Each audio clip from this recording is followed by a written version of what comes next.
Hey, how's it going? Everybody else drive a Ranger. Maybe on the Ranger forums on somewhere like Reddit. If you can guess what engine this is right off the bat, that'd be pretty nice, but I'll tell you, it's a 3-liter. It's no Ferrari, I'll tell you that, but in lieu of my transfer to a 5.0 that I built, I want to say a few things about what I have here and what I'm going to be transferring into the Explorer shell that I have sitting in my salvage yard, the side lot at my house. There's been maybe one set of videos on how to speed up or quicken up a 3-liter in a Ford Ranger by that one guy, but he went off to the military. I don't know where he went. You know, you look up how to make a Ford Ranger 3-liter fast, and he's got very good ideas, but I feel like I've gone above and beyond. Me and him may be on the same level here, but I want to go through the parts list. It'll probably be pretty short and sweet. The first thing that's pretty noticeable is the intake tube is not the same as what I had stock. This intake tube here is off of a 4-liter Explorer Sport Track, 4-liter Ranger, something of later years. This MAF housing is a MAF housing off of a 5-liter. I think they're the same thing off of a 4-liter Explorer as well, being that these made it up pretty nicely, but 5-liter Explorer MAF housing is bigger. Now, you'd think that's good because it would allow more air to pass through, and while it does, it's only going to pump as much air as what your engine takes in, right? How fast your engine will rev. So this MAF housing here being bigger actually hurts the engine initially. Now I'm going to get to why that might be a good thing in a little bit, but this MAF housing being bigger, there is more air moving through. However, it is moving slower. The air is moving slower, and so it affects the mass airflow sensor in a different way. It doesn't cool the wire, which measures how much air is moving through. It doesn't cool it as quickly as it would in a normal size MAF housing. So this would lean you out, technically. Okay? This would tell the computer at least that you are leaner than what you're actually running. Just any old adapter plate that allows you to put on your own cold air intake. You could do this with a regular air box, but you'd have to modify it a whole bunch, and well, I'm sitting pretty with my cold water intake, you know, without my air box. So that first, say that leans you out. If that leans you out, you need to be richened up. And if you need to be richened up, then I'll tell you what you can do. Now, this is a non-flex fuel Ranger. This is one that runs off of the initial 11-pound injectors. I think that's the number. What the idea is the non-flex fuel Rangers do not run on the higher poundage fuel injectors, which fit into the rail and fit into the lower intake manifold, such as the flex fuel Rangers do. The flex fuel Rangers have, I believe, 19-pound injectors. So when I was hunting down a misfire, which you do so often with a 3-liter Ranger, the fuel rail, when I had everything pulled off, I took the heads off to change the head gaskets. Isn't a bad thing to do anyway. I mean, why wouldn't you, unless you didn't have the time? The head gaskets are like $60, and head bolts are like $70.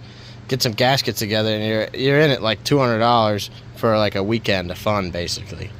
But when I had everything stripped down, and I took off the lower intake manifold, the heads, and I soaked them in a barrel full of degreaser on the side of my house for 2 weeks. And then I pressure washed them. I cleaned them and scrubbed them real good. I resurfaced all the mating surfaces. I put on all new gaskets. I put on all new everything. I also wanted to change my fuel injectors, and so I got fuel injectors, and now I won't tell you that I accidentally ordered the wrong ones. What I will tell you is that I got bigger fuel injectors than what I really needed. Now, this actually occurred to me after I had purchased this bigger MAF housing and found out that it had leaned me out. I had this stowed away in my garage for just such moment where I was too rich. Now, this might sound crazy to you, but the difference in how lean you are from the mass airflow sensor housing and how rich you get from putting in too big of injectors, i.e. you have a non-flex fuel Ranger and you put on flex fuel injectors, The difference is totally manageable by the original stock OEM computer. You don't need a tune for this at all. There's no problem with it. I've plugged in my laptop to this and checked the air-fuel ratios. I've checked the long-term fuel trims and the short-term fuel trims, and it runs completely fine. No problem whatsoever. Honestly, it's better than I had it before. Obviously, I had also changed nearly every sensor and every filter and every gasket in this entire engine, and it's completely freshened up. But now, that's one thing, right? So you can change your injectors, you can change your mass airflow sensor housing, and oh well, what is that going to get you? It's going to get you a lot. It's going to be great. It's going to be a whole lot better. You're going to be able to run more fuel while also having the computer be tricked into running more air. That's two things. It's obviously already better. Now, the big thing that you're going to need for that as well, this is a 2001 Ranger, and you originally came with the aluminum intake plenum. Aluminum intake plenum has a crossover from the heater core wires that tries to heat the throttle body so that it doesn't freeze over in winter. Now, I'm in Florida, and if you can't tell, it's very hot. I don't need that. And most people will just go ahead and they'll cross those over, and they won't use them, and they'll just remove them, and they'll think that is that. But when it comes down to weight, obviously the plastic one is lighter, but another advantage you get from the plastic one, you have two options with the plastic plenum. You have the option with the EGR if you'd like to keep it, or you have the option without the EGR if you'd like to get rid of it. Now, I've gotten rid of it. I just welded the bung on, I just cut that off and welded a big plate on the top of it. I don't need it. Yeah, it throws an engine code, but I don't really care. I really don't. I'm not even really going to explain it. But what the big deal is this plastic plenum allows you to bolt up a 60mm throttle body from a Ford Taurus or a Mercury Sable. The Ford Taurus and Mercury Sable came with this, also the 3-liter Duratec, whatever car that came with, that 3-liter Duratec. If you get one from a Sable or a Taurus, you'll have to swap this throttle body linkage over. If you're lucky enough, you'll find one, I don't know, you find somewhere that bolts up and you won't have to. But I had to flip this around and then weld it onto the shaft. I then had to make sure that the tab that came off of this that operated my TPS, my throttle position sensor, was in the right position. But honestly, if you're going to be welding this, you're going to be able to figure that out pretty easily. From that, you have a bigger throttle body. To be able to bolt up or put on this 4-liter intake tube, you need a little, it's like a spacer. It's like a rubber thing that you use. It's like a thing that you use, like one of these. One of those little couplers. You just put one on there, and just make sure that it stays tight. It doesn't allow for perfectly laminar flow, but you're not, you know, it's not air induction here. It's not a turbo. It's not going to be hitting anything. It's just sucking. So you don't really have to worry about that. From there, a big thing is how you run your vacuum lines. You make it nice and clean. I have a lot of options here, which is pretty nice. I have a vacuum tube right here, which I use for my exhaust gas recirculate, not that, the purge thing from the gas tank, the evap. Then I have one up here, which I run all my main vacuum off of. I just have 3/8 inch fuel line. That's all you need. I have a spare line right here I could use, which was originally for the EGR. But off of here, well, it would go to the EGR, but I have it plumbed off. Here I have a 3-way little splitter here. This runs my fuel pressure regulator. I could get into that separately, but I have my own fuel system with a fuel pump, a fuel cell, a fuel pressure regulator, you know, all that stuff. I can run whatever poundage I want. Currently, being I have the 19-pound injectors and I want more fueling out of them, I run it, sorry about that, instead of the 55 to 65, I run it at 65 to 75. Which, yeah, it helps. It's pretty good. I have a fuel pressure gauge here, on there. I got a couple gauges. I got air-fuel ratio and fuel pressure. And then from here, that runs down to control the fuel pressure. So if I stamp on the gas, more vacuum means more fuel pressure, which is pretty good. There goes my brake booster, and back here runs my PCV, which is actually run to a catch can, which I gotta get rid of. It's kind of shitty. But other than that, here's a big thing: clutch fan. This is a Mishimoto fan you get for $80. The shroud you get for another, I don't know, $80.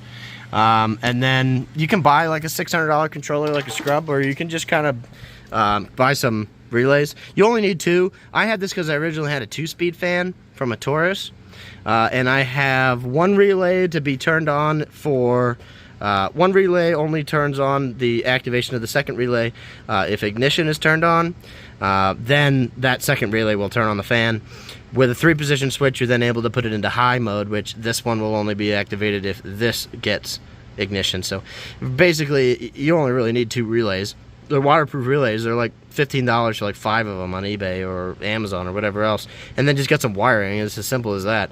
That's if you want to run it to a fan. You can easily get coolant switches, coolant temperature sensors, depending on where you have it, I guess, that'll send out a 12-volt signal that'll activate a relay, which will allow you basically to have your fan turn on its own, depending on what temperature your coolant is. And you buy those separately on certain websites. But other than that, making a 3-liter fast, those are pretty much the engine mods. You have the intake manifold, which you can port out to fit the 60 millimeter. The 60 millimeter already bolts right up, but you want to mar out the plastic so that it molds up with that pretty well and allow a little bit more of that laminar flow. You have to extend some wiring, like for the what do you call it, idle air intake. But other than that, basically, if you know your engine, you can pretty much just put this together pretty easily. Next thing, and this is just kind of a side note, you don't really have to do this. Well, you should do it anyway, but unrelated to the engine, any truck, you want to get an 8.8. So you want to get an 8.8. This is an 8.8 out of an Explorer with 410 gears. Those ones have the 32 spline axles, and the 410 gears are the lowest geared one that you can get, and that helps acceleration the most. You can get anything else you want, like 3 730s if you want highway mileage, but you're not going to get 32 spline axles, and you're not going to get the you're really not going to get the performance boosts you really want. If you want to get fast off the line, that's what you want. Now, I have a sway bar off of what could have been a Jeep, or could have been really anything. Could have been a mail truck. I don't know. I don't know where it came from, but I got it from a scrapyard. I have a 4-link. I have coilovers. This is a diff cover from a GT500 Mustang, like 2014-ish or whatever. There's my J-bar under there too, my exhaust and everything else, but you don't need to have that. You also don't even really need to lower it, but that does help. You just need an 8.8. You get disc brakes. You just got to buy one little 3-way splitter plumb thing connection, called like a brake distributor thing. Buy it for like a 2011, because they have that. You take the one brake line out from the front, and then it splits it into the 2 that go to each of your calipers. But the 8.8 gears, the gearing is the biggest thing. Now your speedo is going to be off, but if you don't care, then you don't care. So, all right, back to it.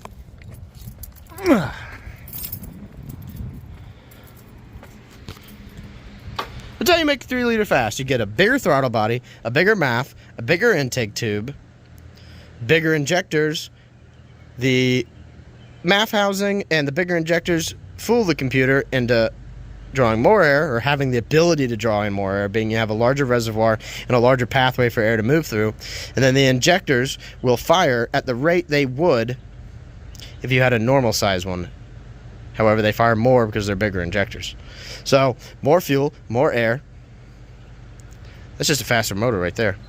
And faster air delivery, being the bigger throttle body. It's honestly, oh yeah, plus you free up some horse torques from the E-fan. So, past that, that's my video, how to make a 3-liter fast. I'm pretty happy to have done this finally, and have a good day.